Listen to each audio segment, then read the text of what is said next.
Okay, alternative energy.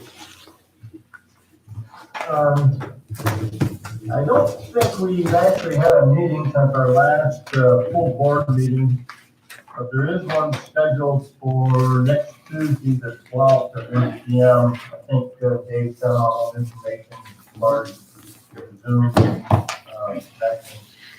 I did sit in on a call with, I guess, a new company to us. It's called Amp Energy, and they are, I guess they bought the rights to site in Clayton that was previously on the Nevada, trying to pronounce that name right. I don't think we've received an application from them yet, have we, Dave? No. And have we received any applications since our last meeting? Just two, I think I mentioned the email from US Light Energy, for two projects. We're gonna send that out probably later today or first thing tomorrow as soon as we finish the cost benefit analysis, so you have that. So I guess unless Paul is done, you got something to add. We really haven't got a lot to report today, but I'm assuming after next week, we're gonna get back into the process pretty well. I don't have anything to add. No, I mean, one question I had, I know Rob has been asking to get the loan review involved in these. Are we gonna do that, Bill, or just keep it as we've been doing, just you and Paul? Yeah, one way or another, I would like to get loan review back in the process. Either if they stay in on the meeting with us or we hand stuff off. I think we've pretty much caught up with these projects. I haven't heard any, issues with something time sensitive that has to be done, today or tomorrow. So I don't see any reason why we can't get loan review back in the picture. Up there. Well, what I had thought, because actually the only person from loan review that's not on the energy committee would be Rob, and so I definitely would just invite Rob to, sit in with all the energy committee if he can. It just saves an extra meeting. Right. Well, my only comment would be is, I think we now have a little bit of a lull, but we have to come up with a firm process that we're gonna move forward if these projects continue. We're gonna have Boralax at some point, which is really gonna be the largest project. So I think now's the time to come up with how we're going to review projects that are 25 megawatts or less, and how we're gonna review projects that fall under the new state development guidelines. I think it's called 94C or something like that. And I think that should be something we talk about next week, is establishing the process, how we're going to flow these through the agency. Because we've been taking a shotgun approach kind of right now, because there was the initial flurry of them. So that's my only real comment on that. Oh, I agree. So how many projects are on the table right now? Right now, we've got the last two from Oya are getting ready to close. And we've got, so we just received these two applications here from US Light Energy. We're just reviewing them out, they're complete, send them out. And that's what the two champion projects. Okay. There's two Nexam projects that may move forward in Henderson. There's the 4 projects in Philadelphia, should they decide to go through us, correct? That are out there. There's US Light. US Light, which are the 2 in Champion. I'm trying to think. So there's a few, but they're in different stages of development. And I'm anticipating a couple from, at least one from Brownville, because we got letters from the school district that's down supporting, the work of the IDA, but nothing from the company directly at this point. We do have 2 Nexamp projects, but we just don't have the application fee for yet to begin processing. We're just holding. So where's the one in Jamal right now?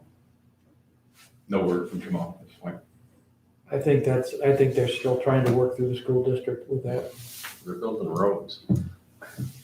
Building the roads. We have a lot of metal trees growing out of the ground. Yeah. I mean, we get an email saying that from Don telling us that they're telling us they're doing clearing and grubbing, but that is far from an accurate statement. They have hundreds of drilled holes in the ground and Bill can correct them. They're moving Right. forward. Hauling stone in there every day. Do we want to talk about our fee schedule now, or we want to wait until IDA? Probably the full board, I would think. Is that about yesterday's email? Yes. With regards to how we're gonna handle these, right now, these two projects from Oya. Well, we have to be consistent, I would think. Which tells me if we decide to lump them together with one singular fee calculation, that we should revisit next AMP and revisit their fee, and if we recalculate that, do we refund their part of their fee? I mean, that's my concern. Or credit them in the next one, depending what you decide to do. That's probably need to be separated. I think with these projects being, you know, so far apart, we're really reviewing each project. So I think they should have, each project should have their own individual fee. I mean, if they're putting them, that original Oya were really all together, that was one project. But It was, I mean, these two new Oya projects, I mean, they're two different municipalities too. I mean, right, they're not even, it's not like the original four that really were one project. Well, their argument is going to be that one of those two projects was really just an extension of the first project of 4 or 5 megawatt project. I could see that could be in their concern. So, and we were aware that they were planning the 5th project. I don't know. I sent my email out yesterday. I think we need to be consistent and build them as we did a separate project. I agree to that. I'd have I think it it. should be based on like a parcel of property. If the project is on a different parcel of property, it should be considered a different project. There's 2 projects on the same parcel, you could probably group them as one, but if it's 2 different parcels of property, to me, it's 2 different projects. Well, I understand what you're saying, John, but let's take, when we hit Boralex, that's gonna be on like 27 different parcels. Okay? So what I think is we have to make a decision how to handle this, and if we make a change in our policy for billing for solar projects, we'll do that moving forward. Well, the oil one had been on adjacent parcels, right? Support portion of that? Yeah, it was on adjacent parcels in 2 different municipalities. The first one was in Orleans and Clayton. So I think if you are gonna have 2 different approaches, maybe not necessarily on the same parcel, but if they're at least on adjacent parcels, or if they're separated by some distance, or we just build them all separately. But I think the main thing is just to give us some direction that's gonna be consistent. And that's your agenda, Bill, for next week. okay. I think these developers are using, when they go after their funding, they're using those individual projects. They're not lumping them all into one. So to me, that's how we should separate it. I think we should separate it. We some figure out how to do that, because they're not, they're looking at individual projects when they go after funding for them. I concur with John. I'd have a tendency to lean toward individual. I do. You're gonna get town lines, you're gonna get property adjacent land masses by different owners that are still gonna cross town lines. So I have a real tendency to lean toward treating them as Paul says, individual. Yep. All right, so is that the consensus? But we can talk more at the meeting. Okay, yeah. Yeah, yeah, we'll yeah, confirm. okay. Yeah. Okay. Building and grounds? Okay, a couple things. Prior to the holiday, a revised lease proposal was sent to the potential tenant. To date, we have not heard back from them. Secondly, Dave and I went to the building last week to evaluate the equipment and see what was there. And we shared that with the committee, and the committee's recommendation is to sell the equipment for $3,000 to Mike Lundy and Corey Lawler. One thing I would say is that we've got to make sure that they cap everything off to the requirements that need to be met, and that the place is totally cleaned up, and that we put a deadline in for it, be removed. And lastly, we got the furniture there, we got to decide how to dispose of that, and I'll turn that over to Dave. Yeah, so we are starting to get some requests. We let the Y tag some stuff they want to keep over there, you know, some of the furniture, but we've had a couple other not-for-profits, and we get, I think, 2 calls from different businesses that might be interested in some of those workstation panels or some of the other file drawers that are there, desks and chairs. So I guess maybe something for building grounds to discuss in more detail, but we need to start looking at how we want to start disposing of that property. Fortunately, we've got time because, you know, construction is starting there right away, but, you know, if we put it off too long, it's going to be there in the way we're ready to get started. You know, whether, you know, I think things discussed, you know, we do want to do it on a first come, first served basis for not-for-profits. Do you want to ask people to give us offers on the equipment? There's hundreds of those individual stations over there. I think But we should- there's also other office furniture, some of those individual offices as well. I think we should thank Mr. Lawler and Mr. Lundy by giving them 100 workstations along with the. I think Don't we laugh, should they probably take them. I think we should dispose of furniture in any way we can. I think it's gonna end up being a net loss to us to try to hang on to it and try to recoup any money. So if we had local not-for-profits that need it, or a school, or the college that wants any of it, I think they should put in a request for it and they'll vote on it and let them have it. Okay. That's my personal opinion. I have no problem with the sale of the equipment either to Mr. Lawler and Mr. Lundy. So what you're saying, Paul, I guess, so if we have an organization that wants them, we'll get a list of what it is they want and then bring it to the board to approve that disposition. That would be my idea. I just think if it becomes our burden to clean out the building before the Y takes formal possession, it's gonna cost us money. So anything we can get anybody to remove at their cost will be a benefit to us. Okay. I don't know how everyone else feels. Yeah, I would agree. I mean, used furniture, especially right now, is unlikely to be worth a whole lot on the market.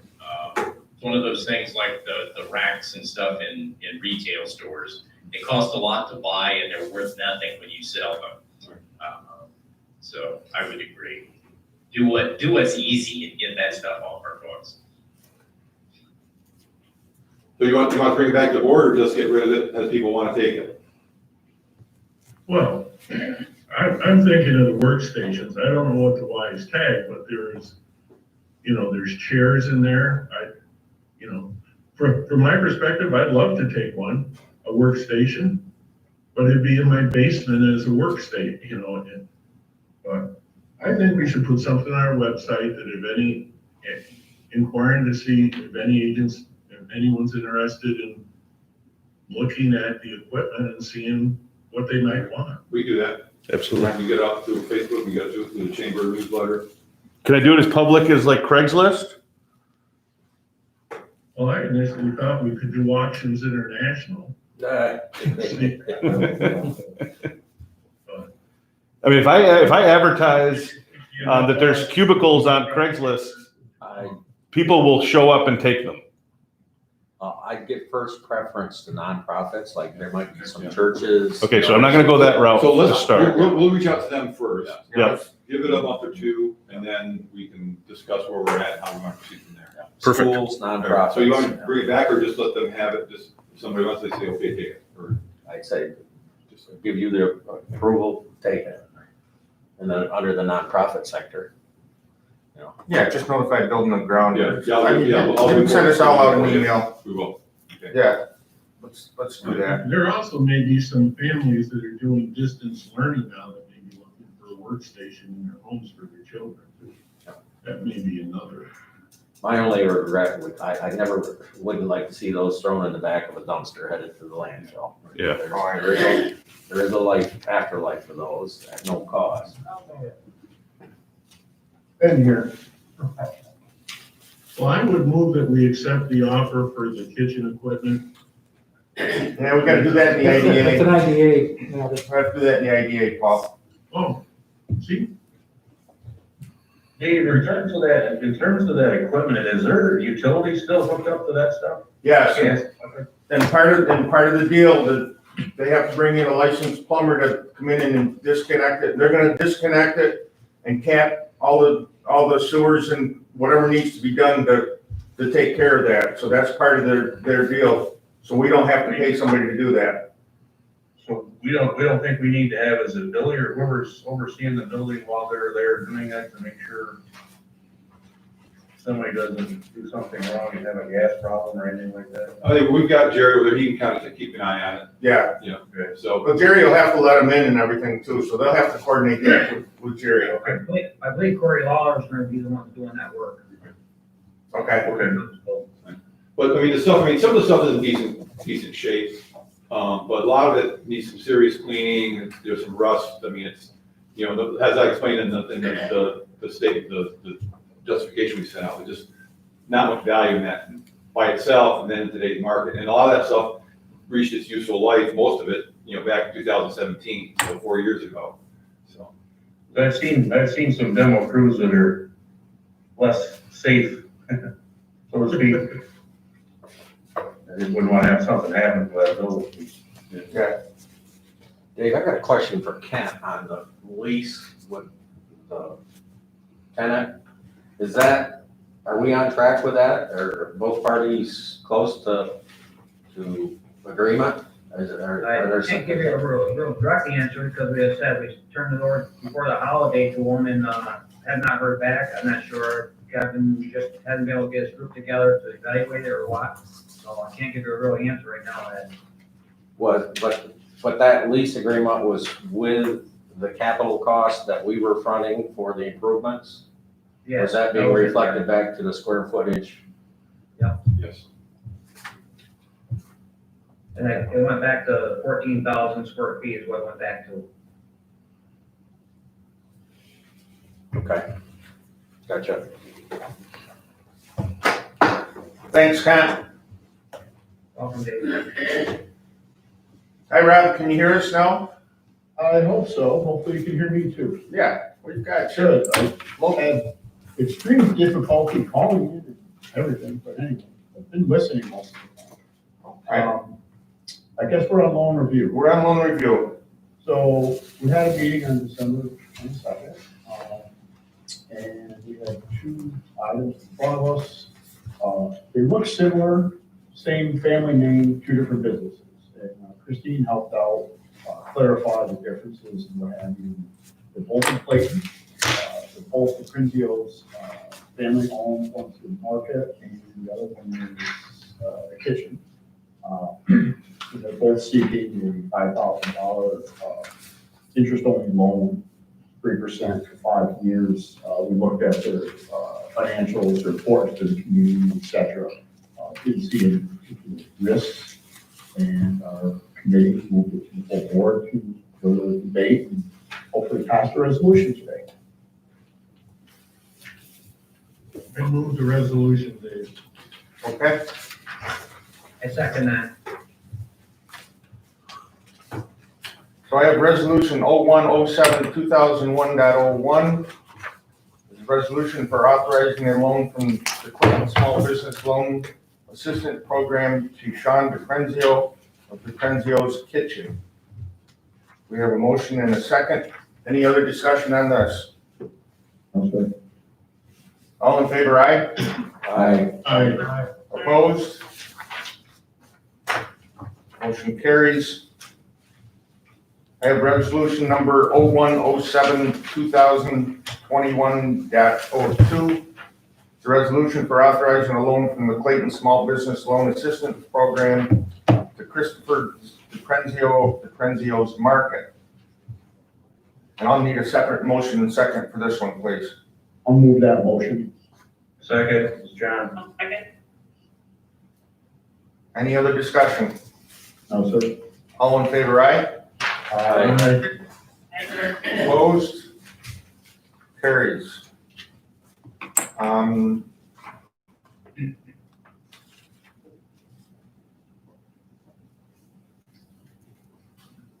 like to do LCO Destiny right now too, if we may. I have resolution number 0107-2021.03. It's a resolution authorizing a modification to the revolving loan for LCO Destiny LLC. And it's whereas LCO Destiny LLC is requesting interest only from January 1, 2021 through June 1, 2021, and whereas in anticipation of a significant tax refund, LCO Destiny LLC will pay off the remaining balance of the loan, and whereas staff recommends the request of the full board of directors for consideration. And now therefore be it resolved by the board of directors of Jefferson County Local Development Corporation that herein approves the modification request and that all terms and conditions of the original loan remain in effect. And further, and be it further resolved that the chairman, vice chairman, secretary, and/or CEO are authorized and directed to execute any and all documents necessary to carry out the purposes of this resolution. Can I get a motion in a second for this resolution for discussion? I'll move the resolution. Okay?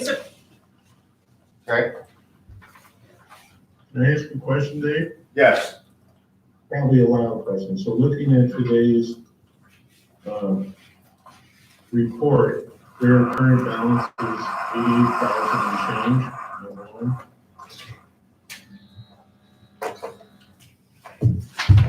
Is that the one we're talking about? 88,673. Okay. So they're already in a 90-day interest-only agreement right now? Mm-hmm. They are, Okay. So what I understand, in 6 months, they're gonna eliminate the balance of the loan? They're gonna pay it the whole thing yeah, out? the tax return is due, and she has indicated she'll pay it off on that. Completely? The whole amount? Yeah. This is an extension. This is Rob. I was waiting for the discussion since we started it. This was the same resolution that we passed like 6 months ago. So is a tax refund not delayed, or is it a new tax refund? This is a tax refund that was anticipated when we did the original extension. Yeah, 'cause Same it was due in October or November when we anticipated having payoff basically late last calendar year.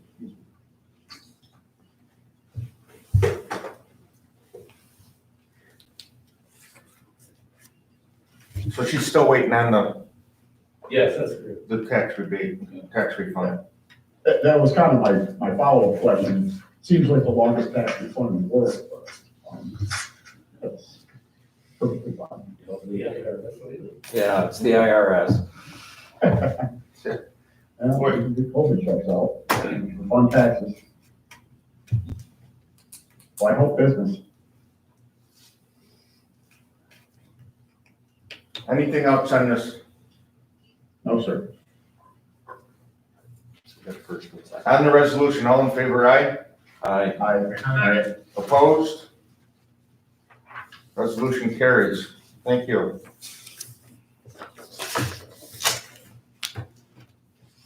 Jay, Good morning. good morning. Nice job yesterday. Well, thank you very much, sir. Very appreciated. And want to recognize Greg Gardner and Rob Aiken. They were over at the event, stood out in the cold all morning long, handing out food to everybody. So that was very appreciated. If anybody else showed up that I wasn't aware of, please let me know. Because everybody was wearing masks and hats, so it gets hard to identify everybody.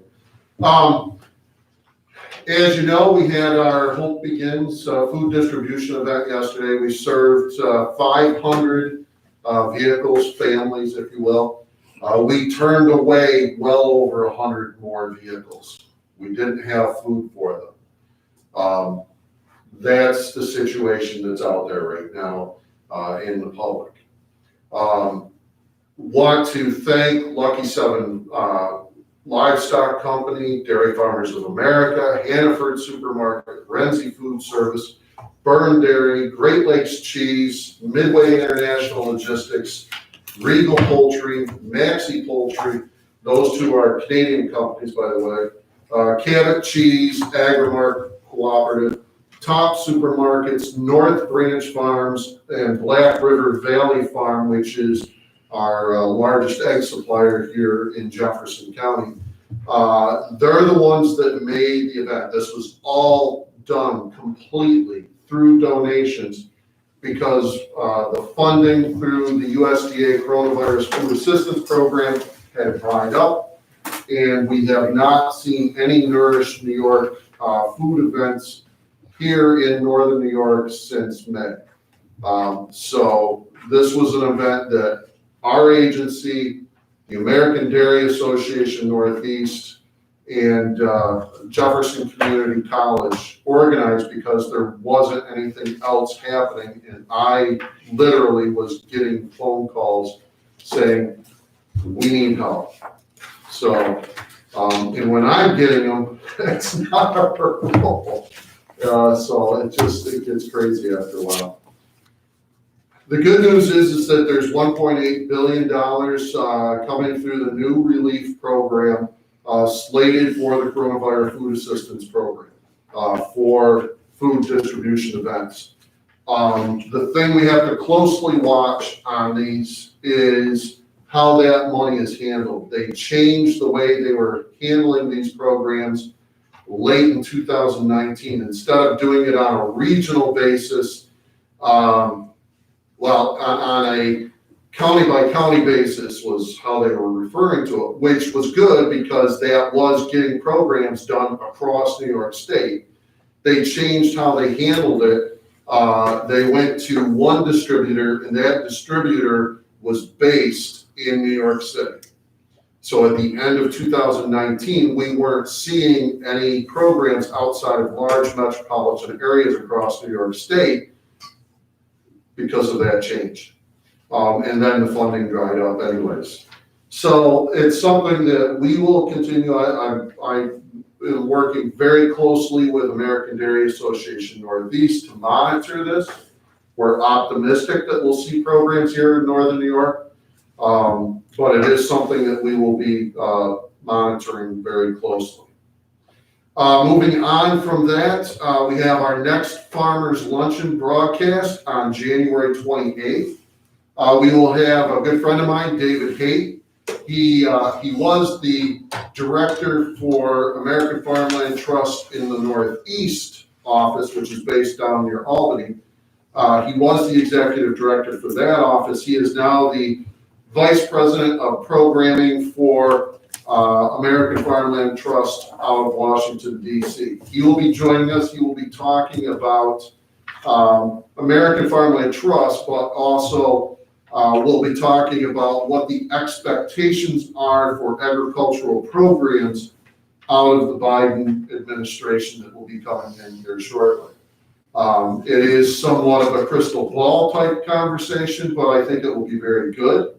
And it will help provide some insights as to what we might expect to see as far as farmland protection, conservation programs, and so on, which is more of American Farmland Trust's expertise. So looking forward to that. That'll be January 28th. We're working on several different projects, potential projects for meat processing. Hopefully one of them will become reality at least. We have a soft opening of Casanova equipment inside the agricultural park, so that's exciting. That is good to see, business open its doors in the ag park. So we're very excited about that. I think that is it unless anybody has questions for me. It has been a very busy past couple of months. Year. Year. I'll just add that, Jay deserves a lot of credit as being the one that took the initiative to get this thing going. Though he did bring some valuable partners on board to share the load, but spent most of the holidays getting this thing organized and not taking time off he was entitled to. So hats off to Jay for the effort that was done. Thank you, sir. Very appreciated. So Jay, I got a question. The $10 million program that Renzi's administering, which is where's the crossover there? That was the coronavirus food assistance program. They received money through that first part of that program. But then for the second part of it, the second part of the year, instead of doing regional vendors like Renzi's, they went to one centralized vendor, and that vendor was located out of New York City. And so, and this is information that's been given to me through my contacts with American Dairy Association Northeast and so on. And, I can't say that I've directly been able to. I've tried to talk with people in charge of the program. So that's what happened. And that's why all of a sudden we saw those food distribution events happening along those large metropolitan areas, but there was nothing going out into rural New York State. So that allocation through Renzi's is null and void now? Yeah, It's- that's, yeah, that was all spent. Oh my goodness, really? Yeah. That's big. Hey, on the farmland, your luncheon series, Yes, sir. I don't know if you saw it, but up in St. Lawrence County, there was a project where they, I think, where Agri Markets had a real concern about prime ag lands being taken away for a solar farm.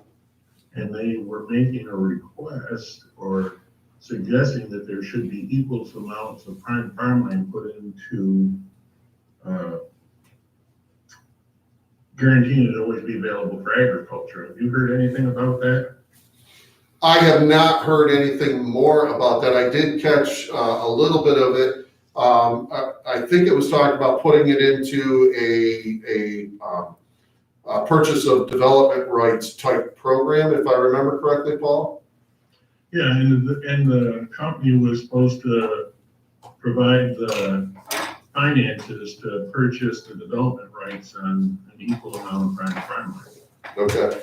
I will look into that farther, to be honest. I've just been inundated with so many other things that I haven't been tracking that. I understand.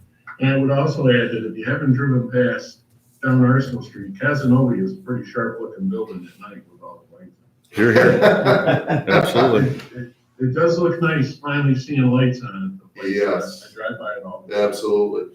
Well, it is. Facility. It is a real flagship facility for Casanova. It rivals their original facility that is down in Casanova. So they've done a really nice job. They went through, I give a lot of credit to Casanova for their patience and to Mike Lundy for his patience. They went through so many gyrations with the pandemic and what it did to supply chains for building materials and stuff.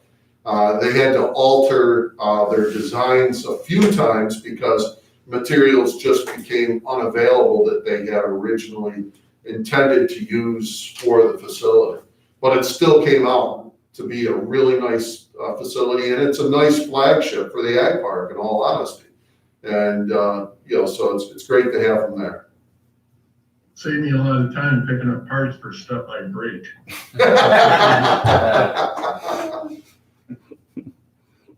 Okay, thanks, Jay. Thank you. Manufacturing, Dave? Only thing really new to update in the manufacturing area is we haven't gotten official notice yet, but the hazard abatement board met last week. We put in that, we've been doing the safety training each year. And usually the deadline is January, and we usually find out in May or June what we have for funding. They finally got to meeting to award obviously, all due to the COVID situation, the pandemic and the state budget. And, so looks from their meeting, notes that we're gonna a little bit over $5,900 to do safety training again for 2021. So we'll be working with SciTech again and get those things going and organized and get those offers. It's not as much as been in the past, it's about, a little bit less than half of what we have, about a third of what we've been getting. But still it's something to do some safety training for our local businesses, so. Good, thanks. Martin. Good morning, everyone. Just have a couple things for you. I did get the new draft of our new website, and I'm excited about it. I love the design. It's focus is kind of, I would say, in getting the prospects, as well as disseminating information, obviously the backbone of our marketing program, all of that, but getting the people that go to our website to engage with us directly, which is critical, and that's is sort of the holy grail of a economic development website, to translate clicks into actual contacts, and then we can kind of take it from there. Really psyched about the design. Of course, now that we have the design, all the real work begins, where you're dropping all the page information into the new sitemap and all that kind of stuff. And that's really fun.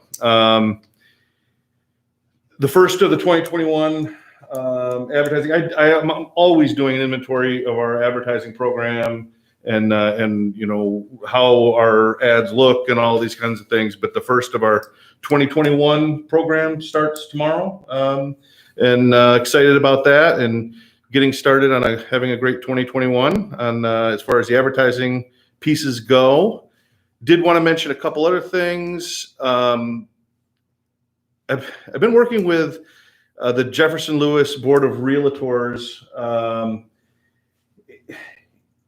They're going to be having a program coming up in a couple of weeks where they've asked the agencies, us, Dank, Lewis County, to sort of figure out a way to, and we're going to do it through Zoom, to disseminate information to their real estate folks that are on the ground, so that they know kind of where we're coming from, who to contact. They do compromise a almost like they're the people on the ground talking with people that are coming here that have businesses, that want to start a business. It's just a good natural kind of fit for everybody to know who to go to for what, where to find information. If someone says, hey, yeah, I'm moving up here from New York and I'm going to be looking for a job, or who do I contact if I have an idea for a job, things like that.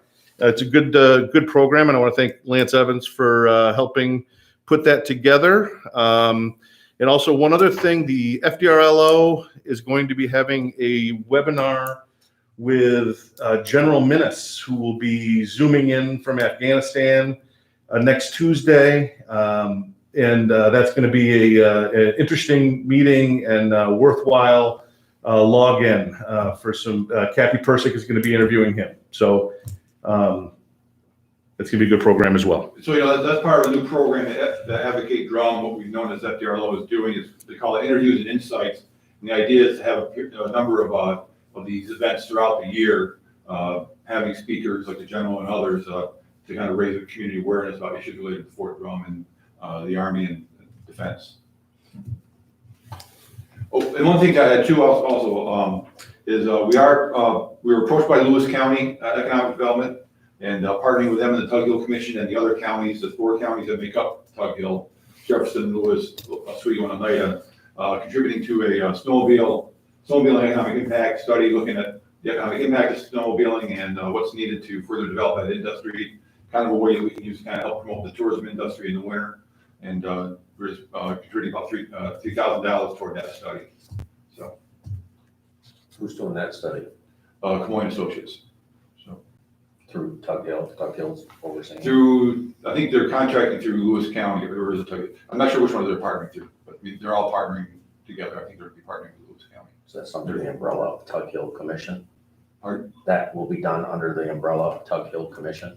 The commission? Yeah, I think with all of the county participating as well. Thank you. Unfinished business. Anything, Dave? Let's see what, I just had forgot about. Nope, not here. No, under new business. New business. Well, after council, sorry. Counselor, I don't have anything for this meeting. okay. And the Lake Champlain is gonna be moved. Yeah, so I sent you all the Lake Champlain, Lake George Regional Planning Board. They got some funding from the Economic Development Administration, EDA. And that's for small business. It's a loan program for small business recovery. It's a 1.9% interest, 12-month interest only for the first 12 months. So it's a low interest rate. They can loan anywhere from $2,500 to $150,000. They're partnering with the counties across the North Country, including our neighboring counties. So basically what we're seeking is just your approval for us to sign the contract with them. And basically what it does is any work we do to help promote and or package loans for them, we can get reimbursed for our costs, whether it's Lyle's time or my time or whoever's working on it, any other expenses we might have related to that, up to $10,000 for the county. So if we do something, we're gonna get reimbursed for it. If we don't do anything, we're not gonna get any funding, but this is be something that we can help promote, and that low interest rate can be a benefit to some of the businesses. So How much money do they have to work with? I think that about 10 million. Really? 10 million. So what's the criteria Uh, for an application? it's very similar to what we look for in our micro enterprise fund or revolving loan fund. They're looking for what's the project for, how you've been impacted by the pandemic.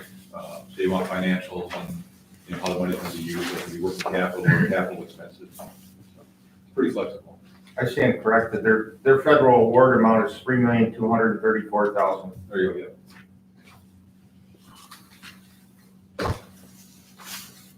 Okay, COVID-19 business assistant relief. Oh, so I guess you want Okay. to approve? We need approval of that contract. Wasn't that under IDA? That's right. Yep, my mistake. Yeah, this will have to go- this will have to go to Yeah. IDA. So on the COVID-19 business, we just questioned if we should be looking at doing something first. I sent you, for example, the situation that the Zero Dock Street is in. Some of these businesses that don't qualify for the PPP loan because they've, they didn't exist long enough. We had originally allocated, we were going to set aside 500,000. We did use 300. The question is whether we want to do something more or not at this point in time. You have any thoughts on that, or what we might do? Oh, coming back to the Lake Champlain, the crossover there, Yeah. is that, they've got a little over $3 million fund. Yeah.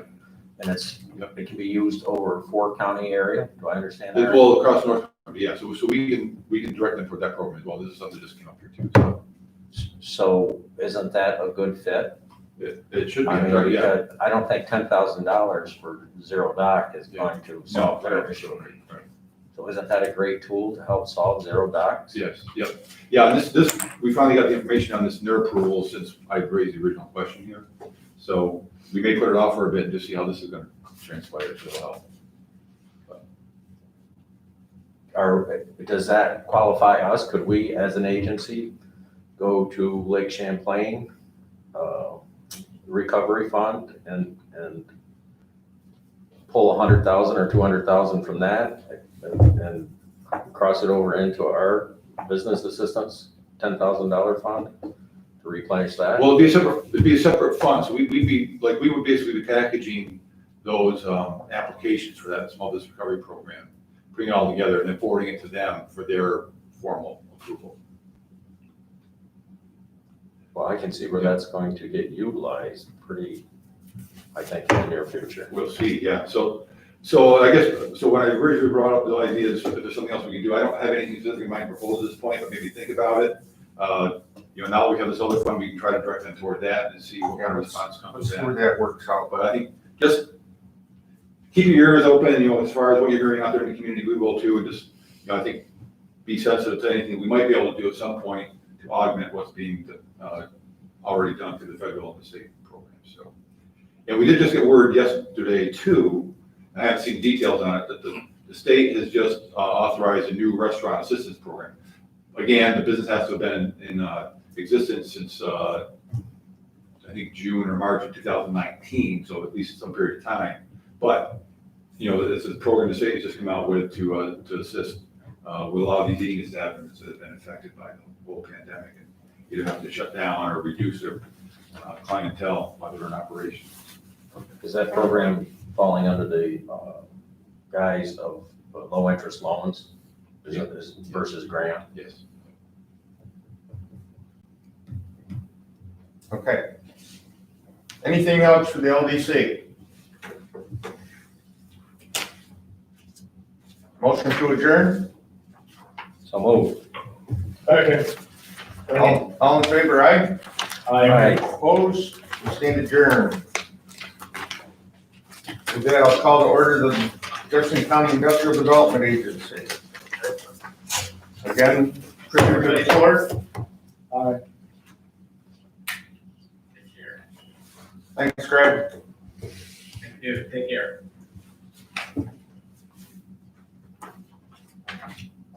Nobody privileged to the floor. We received the minutes from our last meeting. Is there any additions and or corrections? No, I'll move them as presented, probably have some. I'll second, Lisa. All in favor, aye? Aye. Aye. Opposed? Motion carries. Thank you. Treasurer's report, page 11. Yeah, page 11, so 109,000 change per month is the average for break even. We're achieving about 95,000. We do have some other pilot projects that will close soon. RTI fund will come in, so looks to be in good shape so far of staying on target for the revenue budget side. So nothing significant there. We're only 3 months in and not digging a deep hole. Operational expense side, balanced budget, again, 101,000 change, spending per month, break even. We're only spending on the average about 88,000 a month, so we're surplus, as you can see right now, year-to-date, 22,000 change. Surplus, when you take revenue over operational expenses. Page 13 of the package is the balance sheet. Our quick assets are about 200,000 higher than prior month.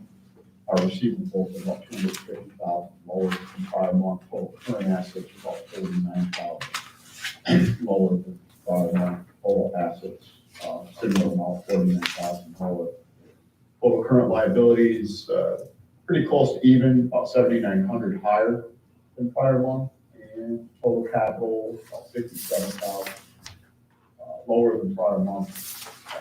Balance sheets and all the different ratios we use for testing whatever, we've got very significant asset over liabilities, good savings accounts and things of that nature. So nothing really to report there. Page 15 and 16, excuse me, page 15 of the package, kind of a snapshot of our 136 Arsenal. I know couldn't hear the whole discussion earlier, but we're coming to a full on that. Hopefully our spending increases. You can see we really only spent about 5,000 last month. Most of the rest of it is recording depreciation, things done for accounting purposes. We do have the heating season coming up and we are maintaining a salary. So there's going to be some small, hopefully insignificant expenses there, and hopefully we can control that. We believe to the expected lessee through that ground lease. So hopefully that doesn't damage our balance sheet as it did so substantially last year. Then a reminder, we spent $307,000 last year in holding that property. Page 16 and 17 and 18 are a snapshot of our various loan programs. And as I asked a while, that there's no significant change if any of these that I'm aware of, or nothing to report. No, nothing changed, just significant. Very good. So that's the treasurer's report. I will make a motion to accept it. I'll move the, Second, John. Any other questions or discussion?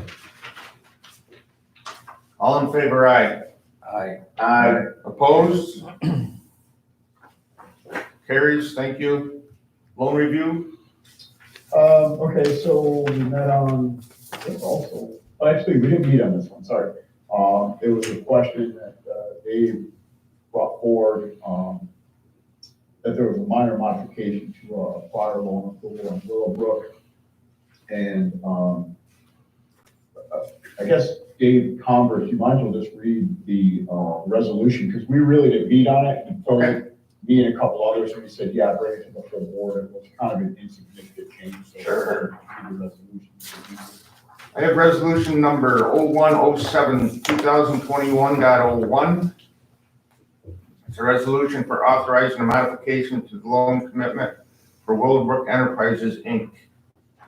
Whereas the request to modify the commitment to remove requirement of key man life insurance for Doug McDavitt. And whereas staff and Watertown Savings Bank agree that there is more than enough equity to cover the requirement. And whereas loan review recommended the request to the full board of directors. Now therefore be it resolved by the board of directors, Jefferson County Local Development Corporation, and that's not correct. That's not correct. It should be Jefferson County Industrial Development Agency. The hearing approves the request for modification to the Willowbrook Enterprises, Inc. commitment and all other terms and conditions of the original loan remain in effect.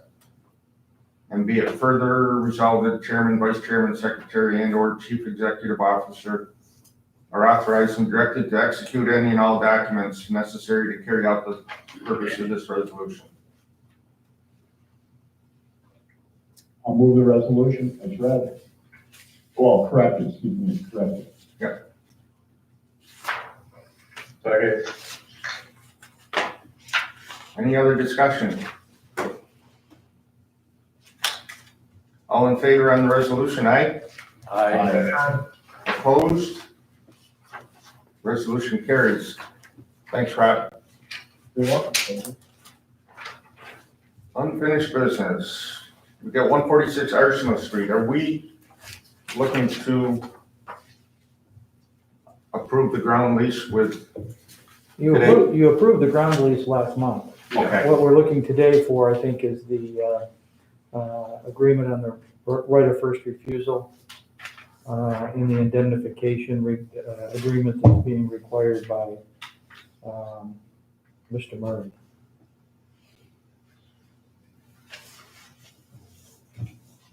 Joe, those were the documents that got sent through, I think, yesterday. Yes, those came through. I think they sent those yesterday. Yeah, so essentially, we approved the lease agreement, the ground lease with Y, but Denise has been anxious to sign it, but unable to sign it till Washington Street Properties would waive their right of first refusal. She didn't want to be in a situation where after Right. 30 years, they go take it, and then Washington Street Properties say, hey, no, it's our, we get it. Yeah, the original agreement with Juster, we each have a right of first refusal on the other's property. And technically, if we didn't get that released in 30 years, when they were able to take title for $1, Mr. Murray or his successor in interest would be able to buy it for $1. So that's why Denise couldn't sign it until we got that released. understand that. And as a condition to agreeing to release the right of first refusal, as it pertains to the Y only, Mr. Murray is requiring that both the IDA and the Y sign the indemnification agreement that was negotiated between the three attorneys. Okay, And it really doesn't impose any further obligation on us than we have under the original right of first refusal, the cross agreements with Juster. Yeah, it's really, I think it's really more for Murray's comfort. It's all procedural. Right. Yeah. Okay. And once we approve this and the parties sign the documents, then we're able to execute the ground lease. And once we do that and the Y takes over their portion of it, it's going to relieve us of the carrying charges for that portion of the building. I'll make a motion to approve all of the procedural documents as council just presented, so the ground lease can be executed by the applicant, YMCA. Second. And for the record, I want to say that it's the contingent consent waiver and release of right of first refusal and the indemnification agreement. Any other discussion? How soon could that lease be signed? As soon as you approve this and Denise and Dave sign these agreements, the lease agreement can be signed simultaneously, so. I mean, we're ready at this point in time to execute that. Yeah, Denise and I were emailing, I don't know if you were copied on that. I'll sign it today, get over to her, she'll sign it, and we'll get it from Marie for his signature. So do they have a period of time to deposit the 500,000 after the lease is signed? They're not obligated on that until they complete the due diligence period. Their obligation when we sign the lease is to take over the carrying charges. Okay. Perfect. We shift some responsibility. On the motion, all in favor, aye? Aye. Opposed? Motion carries. Thank you. And that takes care of the white project? We need a motion here on the, over on Parcel Street, on the furniture. This is IDA. Yes. With the $3,000 kitchen equipment. For the kitchen equipment. I would, since it's the appropriate time, accept the offer from Mr. Lundy and Mr. Lawler for the purchase of the kitchen equipment. Second. And with that, we're gonna make sure that within that agreement, that they do their due diligence and clean and cap and everything that needs to be done to leave our building safe and sound. Any other discussion on that? All in favor, aye? Aye. Opposed? Motion carries. David, at this time, should we make a motion to authorize staff to offer building furniture to not-for-profits? Authorize them to negotiate and make decisions? Yes. Was that a motion? I would move that we authorize the disposition of office furniture to the authority of the director. Second.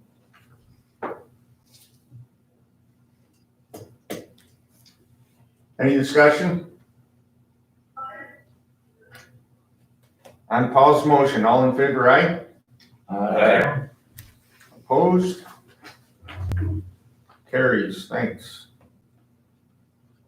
Anything else for the Y? No, I'll just mention here that there may be some changes in the space they utilize. We may be switching the space we keep. I've mentioned that before. They're still going through that analysis. And once they've figured out where they're going to head with the direction, a lot of it's based on structural issues as well as budgetary issues, how the project may affect, how any changes they make, whether it's with the pool area or where the roof gets raised on their budget as well. So once they all get settled and determined, we'll arrange to put a presentation made to the board, so you're all kind of up to date directly from the Y's engineers and architects on what's happening over there. And that'd be, once we know where they're headed, would be the time when we would look at bringing on Albert County Courier, as we discussed, kind of be our agent to review and represent us in reviewing some of those plans and specs that they get developed.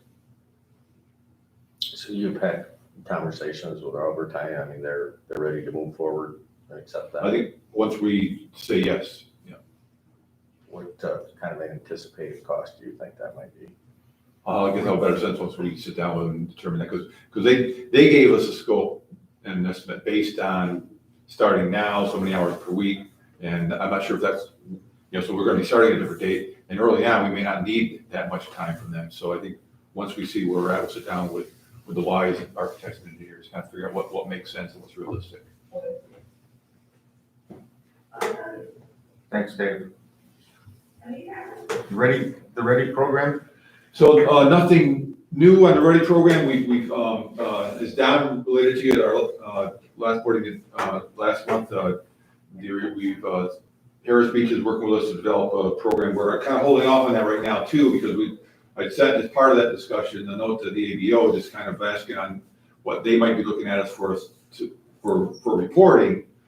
Again, what we're looking at is if there's some way we can kind of take the whole READY program, all these projects along the coast, and kind of authorize and treat it as one overall project to kind of streamline the process and make it simpler to provide sales tax abatement to those that need it without going through the whole lease-back arrangement.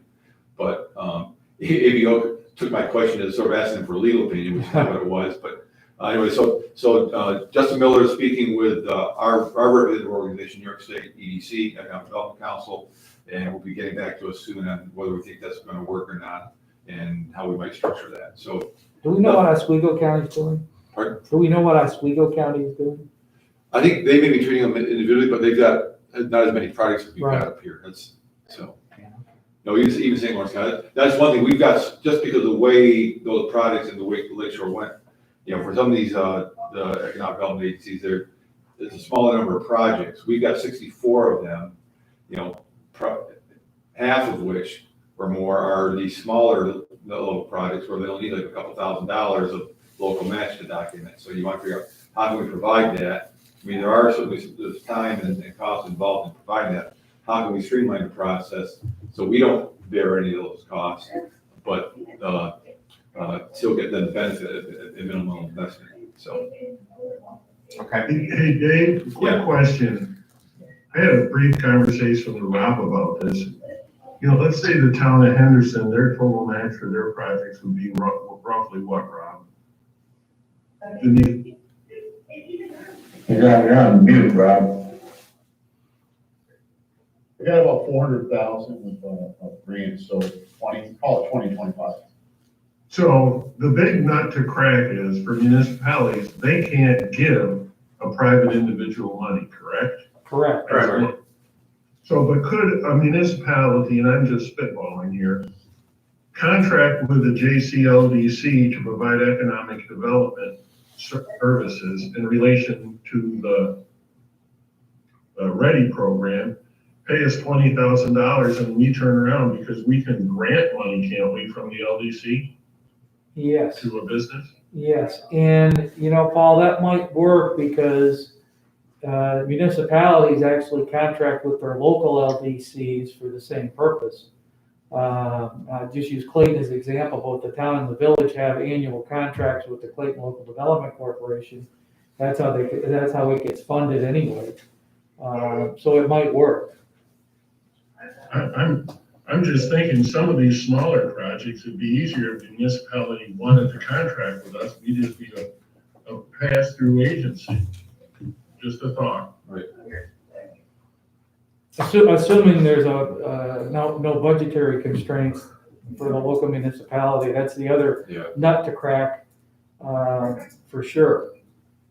Okay. The other thing I'm looking at too is whether, for example, if you've got a marina, privately owned marina or marinas, plural, located near, say, a municipal waterfront site that was, some of the municipalities have their own projects they had to do as a result of the flooding and damage. Whether we can count that municipal work on the municipal project as matched toward the adjacent private project because of the overall The benefit.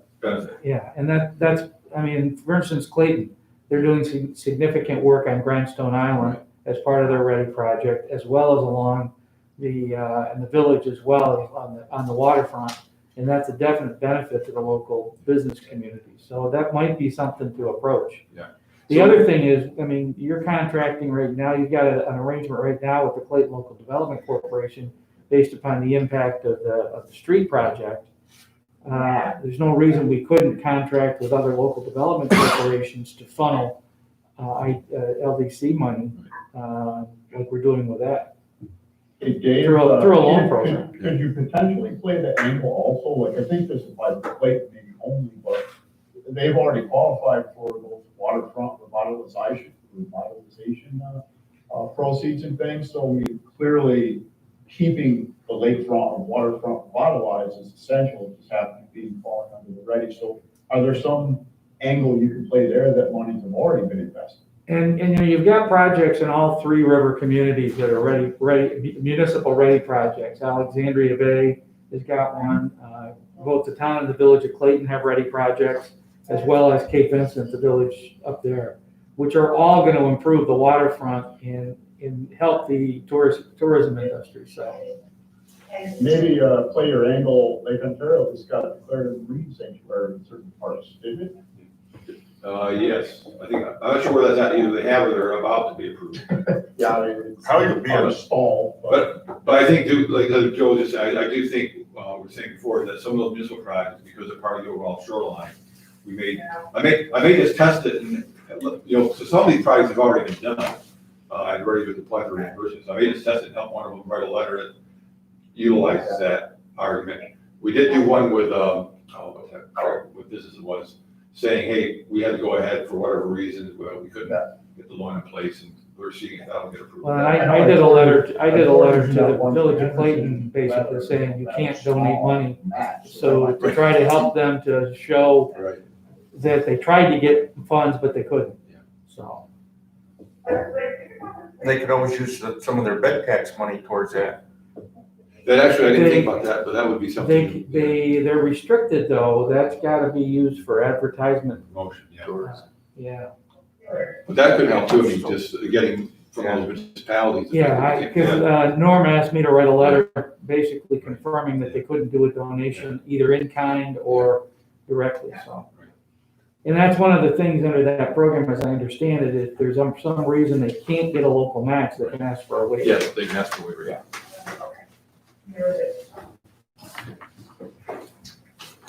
Alrighty. New business. Corporate Park, lot number 22, Lot two. Lot two. lot 2. Yeah. We're looking at 2B.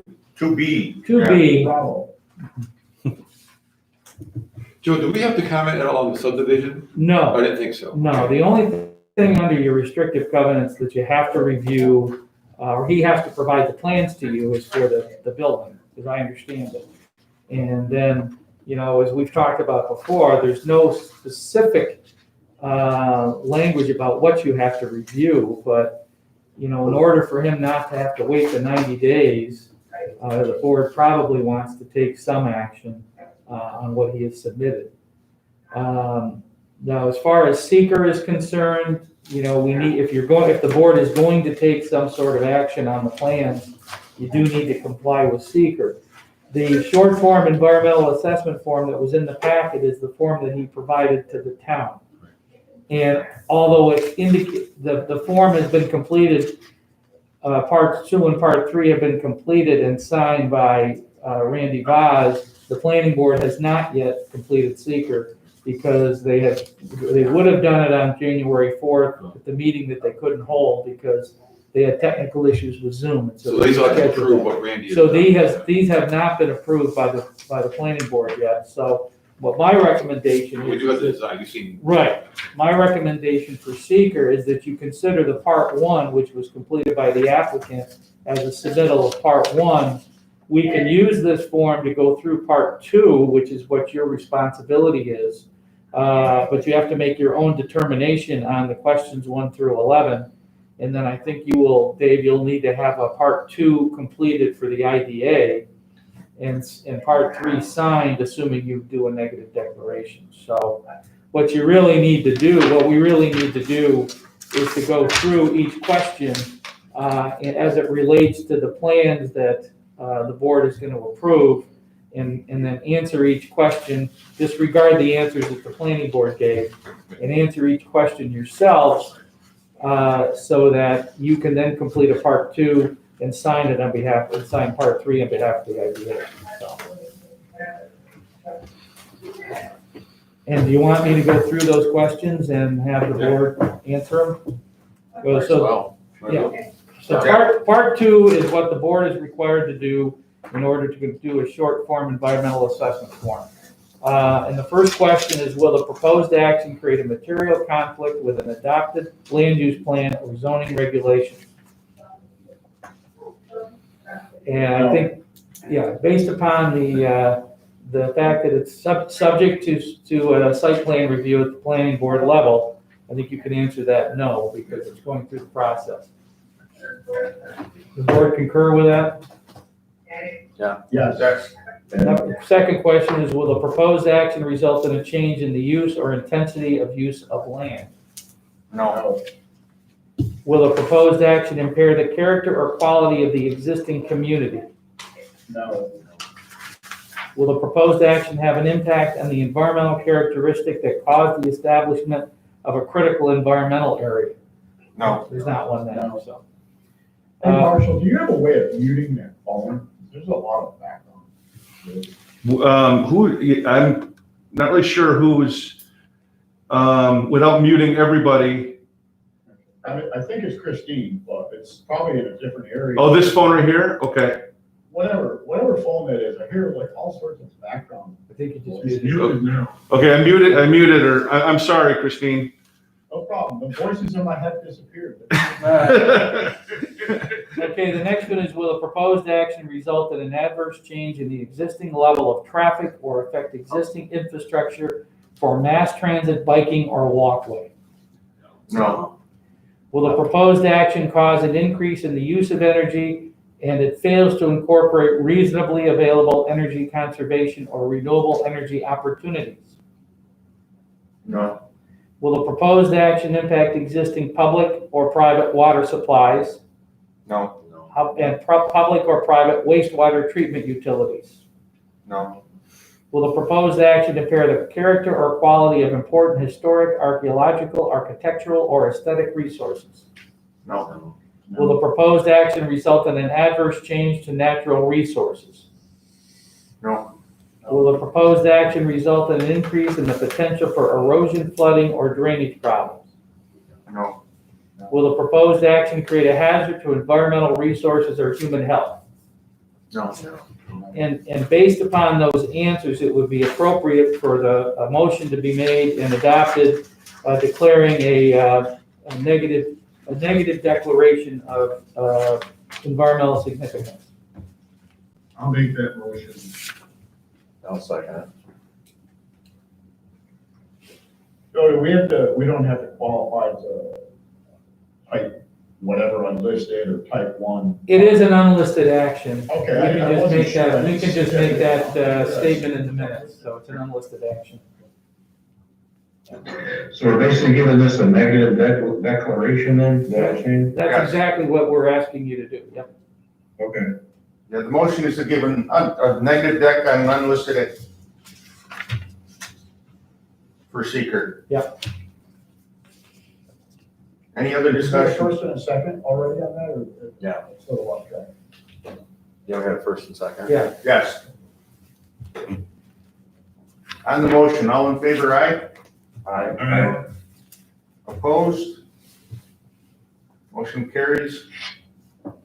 And with that, you can go ahead and do your review of the building plans.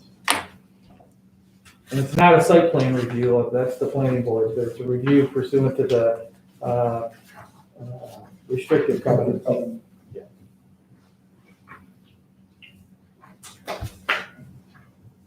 On the building itself, Building and location of the building. Right,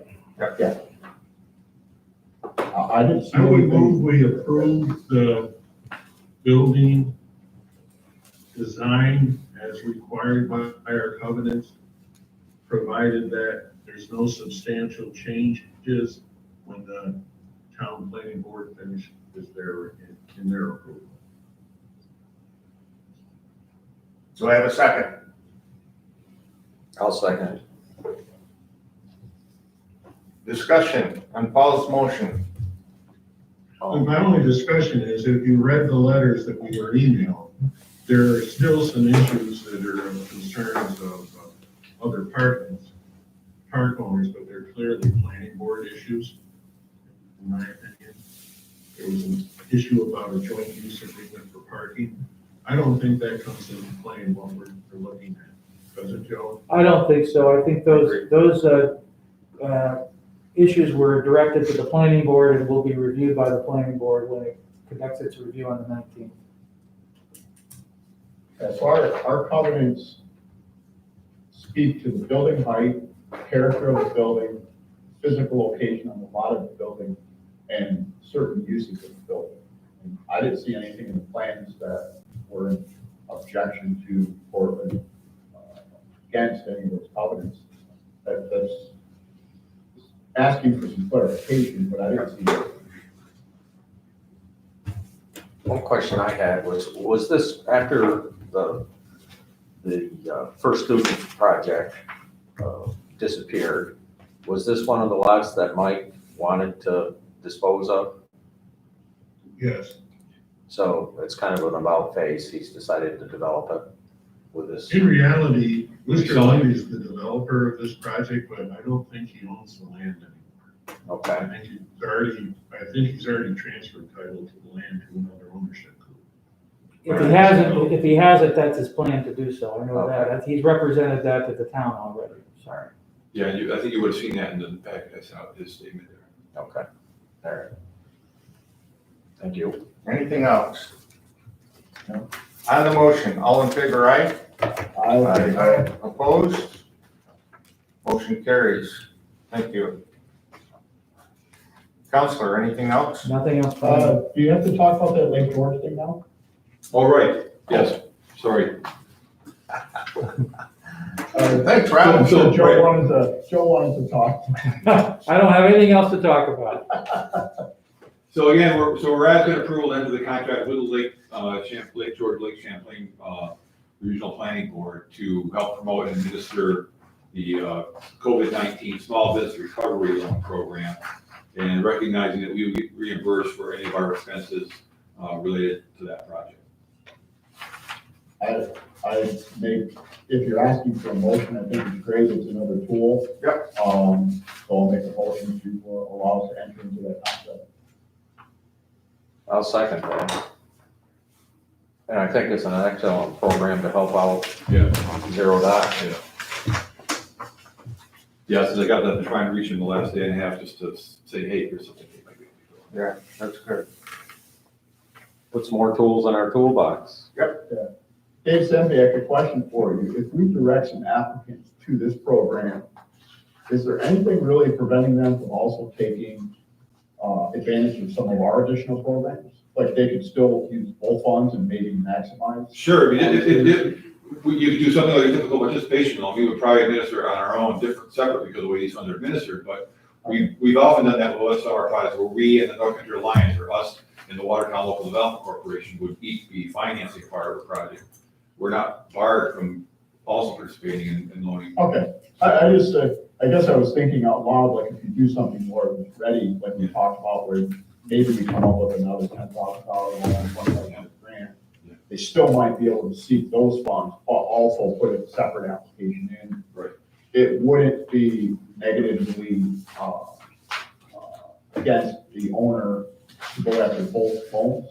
No, it'd be more our evaluation of whether we feel it's a reasonable loan or not based on what they're building to repay it. We just like we review any other loan. I just kind of throwing that out there. It's great if we could essentially double people's ability to seek small grants. Yeah, I mean, the nice thing on this is that the interest rate is even lower than what we did with our COVID-19 program.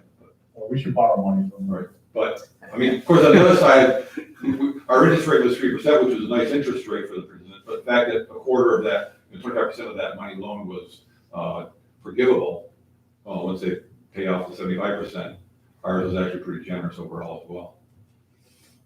Would the criteria of that loan profile wouldn't open the door for any new startup business, would it? For the Lake George program? Yeah. No, it's more for impact on businesses, yeah, that, I mean, But if they don't have, business- they don't have the time limit on having been in business for a year like the PPP program has. But they have to show hardship due to COVID. Yes, yeah. So it would really disqualify if a new business wants to take advantage of some opportunities post-COVID. It's not going to. No, be yeah, a benefit. yeah, it's really more for those impacted by COVID. I mean, a new business could still come to us or any of the other lending agencies like they typically do for financing for startup working capital.